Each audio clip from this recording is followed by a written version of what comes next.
Never find your security in a man. My wife passed away about 10 years ago, and I took my daughter a lot of times with me to the sessions that I do. So I said to her, just become a water bird. You're a woman, but be emancipated. Never find your security in a man. And she said, yes, Dad, I understand that, obviously. And then she brought this boyfriend home. And then, you know what we do? We have a barbecue, a braai, when we meet the first boyfriend. And she came to me in the kitchen. Did you have a gun as well? It was only visible to the poor guy. And hopefully we can be a little bit intimidating as the father. And in any case, this guy came and she said to me, you don't like him in the kitchen. I said, I don't like him? I mean, I think it's a father's job not to like them.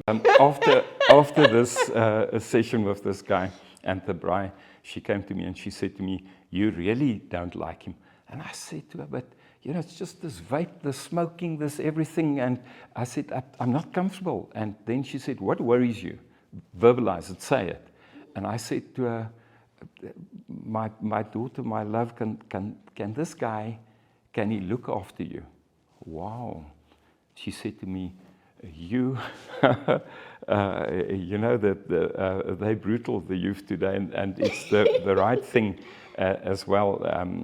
You know, she said to me, you're a bigot. You taught me that this is not it. I listened, and now you ask me, you're insulting me. Can he look after me? Yeah. And she said, I love him. I will look after him.